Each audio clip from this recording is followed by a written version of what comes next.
understanding what primary and secondary sources are. Primary sources are these first-person accounts or documents or physical artifacts.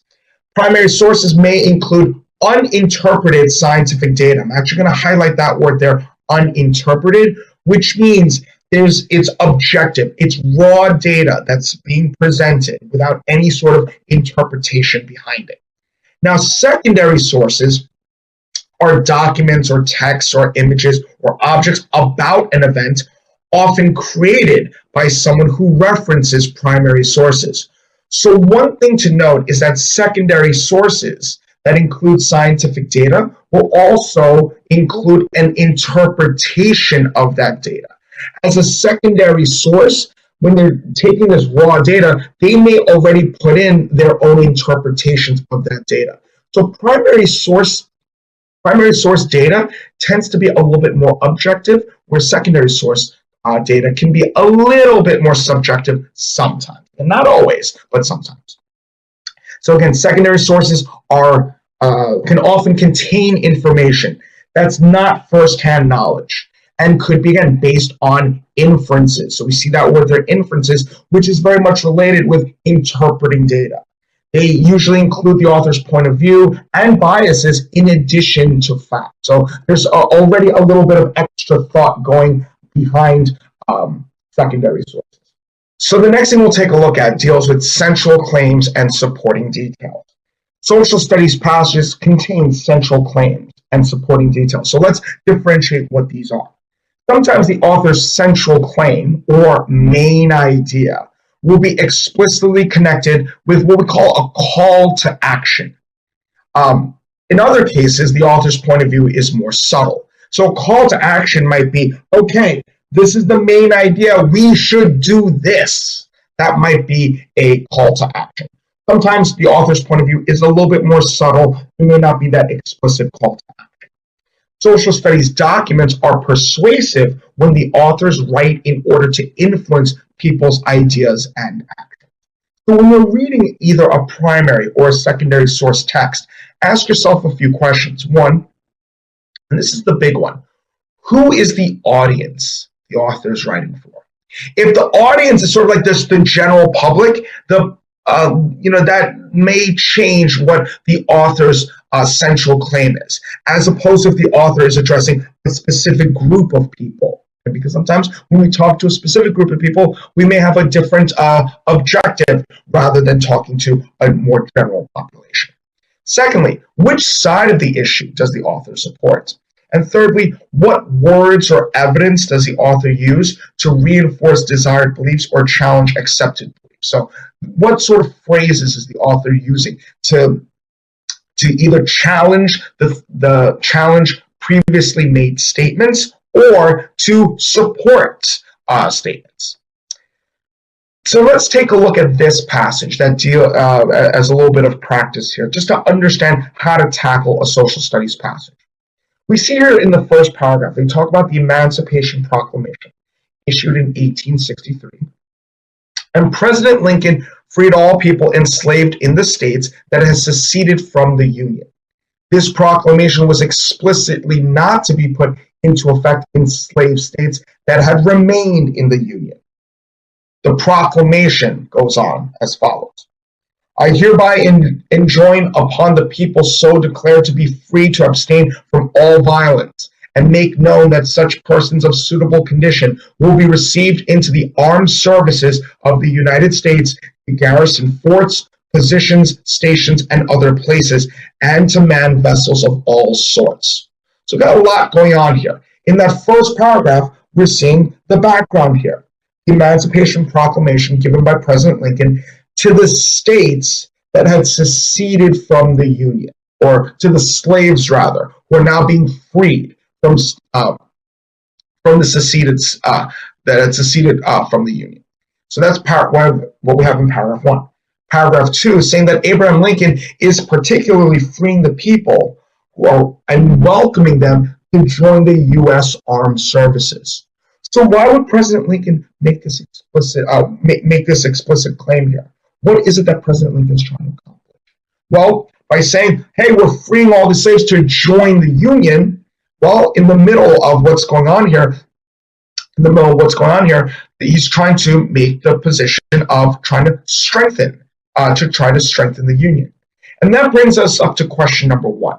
Why don't you take about a minute or so to try this question on your own? Pause the video, try this question on your own, and when you have an answer, unpause the video, and we'll go over this one together. So as we take a look at question number one, based on the text, which of the following was a major reason Lincoln issued the proclamation? Well, we see a couple things going on here in this question. So first, we always want to make sure we're basing it on something in the text. And in the text, we're looking for the major reason that Lincoln issued the proclamation. Well, what do we see here about the proclamation? First, this proclamation was explicitly not to be put into effect in slave states that had remained in the Union. So if there's slave states remaining in the Union, they're not freeing those slaves. So why? We see the next part here. Make known that such persons of suitable condition will be received into the armed services of the United States, to all these military positions. So why is Lincoln doing this? Well, Lincoln is doing this to strengthen the army for the Union in the fight against the South. By welcoming these people that Lincoln has just freed, he's basically saying, well, the people are freed, you are now welcome to join our army. So the correct answer is going to be answer choice A, to weaken the South by enlisting former slaves into the Union Army. Got this one right? Great job. Let's take a look at our next example here, our next topic area, dealing with author's point of view. The author's point of view describes the opinions and the feelings of the author. So not the central claim here, but the point of view, which is more about the feelings and opinions of the person who's writing the text. So to more easily determine the author's point of view, think about what side the author would take in a debate on the topic in the past. And social studies authors will support their point of view in three specific ways. By using facts, information that can be proven to be true. They can also use opinions, beliefs about a situation or some sort of concept. And thirdly, judgments, conclusions that are supported by reasons and evidence. They can use any three ways to support their point of view. And there will be clues in a passage that will help you identify what the author's point of view is. They include some loaded language that include bias and inclusion or avoidance of particular facts. As you read each social studies passage, ask yourself a few things. Look for the tone. Is the tone here positive, or is it negative, or is it just kind of neutral, kind of like in the middle? Does the author want things to change, or does the author want things to stay the same? Is the author addressing supporters or addressing opponents? Why did the author write this passage? What's the purpose behind the author writing the passage overall? And as you're answering point of view questions, ask yourself, which answers are within the scope of the author's point of view? If an answer choice is not within the scope, then therefore it is not going to be a correct answer. And does the tone of the answer match the tone of the author? That's why you notice one of the first questions you want to ask yourself as you're reading a social studies passage is to note the tone, because a lot of these questions that ask about point of view are about the tone. Is it positive, is it negative, or is it neutral? And then lastly, is the answer you chose supported by something said in the passage? You should almost always be able to point at a particular sentence or a particular paragraph in a GED social studies passage when you're answering point of view. So now let's take a look at practice passage. We're starting with this excerpt from the Declaration of Sentiments presented to the Seneca Falls Convention by Elizabeth Cady Stanton in 1948. We hold these truths to be self-evident, that all men and women are created equal, that they are endowed by their Creator with certain inalienable rights, that among these are life, liberty, and the pursuit of happiness. That to secure these rights, governments are instituted, deriving their just powers from the consent of the governed. So far, it sounds pretty good, right? Right, that all men and women are created equal, that they have unalienable rights. So paragraph 1 is basically the quick summary here. Men and women both have certain rights. Rights to life, liberty, and the pursuit of happiness. Let's go on from there. Whenever any form of government becomes destructive of these ends, it is the right of those who suffer from it to refuse allegiance to it and to insist upon the institution of a new government, laying its foundations on such principles and organizing its powers in such form as to them shall seem most likely to affect their safety and happiness. What's happening here? So it says men and women have rights, but if the rights aren't being allowed, if the rights are being suppressed, it's the right of those who suffer from it to refuse allegiance to it. So paragraph 2 is basically saying this. Who's deserving more? Well, if you took a quick peek at the next paragraph, you probably already noticed it. Such has been the patient sufferance of the women under this government, and such is now the necessity which constrains them to demand the equal station to which they are entitled. Because women do feel themselves aggrieved, oppressed, and fraudulently deprived of their most sacred rights, we insist that they have immediate admission to all the rights and privileges which belong to them as citizens of the United States. So notice how this paragraph ends pretty strongly.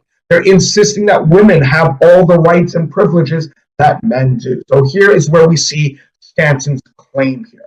The big claim is towards the end of that second paragraph, right? And notice the strong language. We insist with immediate admission to all the rights and privileges as citizens of the United States. So now let's take a look at an example of a question here. Take a minute, pause the video, take about a minute to try this question on your own and see what you come up with the correct answer, and then unpause the video and we'll go over this one together. Okay, let's take a look at question number 2. Which concept shaped Stanton's point of view? Well, there are a couple things that we see here about, again, not what is Stanton's point of view, but what concept shaped or helped form Stanton's point of view. Well, we saw Stanton's point of view earlier, right? That women should have the same rights as men. But where are we seeing this? But where are we seeing the concept itself? Well, we see it a lot in that first paragraph, which we have on the screen here. Notice they talk a lot about these truths to be self-evident, that people, men and women, are endowed by the Creator with certain inalienable rights. To secure these rights, governments are instituted. So it's all about saying, hey, all of us, people, we have rights. Rights that aren't earned, or rights that aren't, we don't earn these rights per se. It's just we have these rights as being people. Which of those choices matches that? The correct answer is going to be answer choice B. Natural rights is the concept by which shaped Stanton's point of view.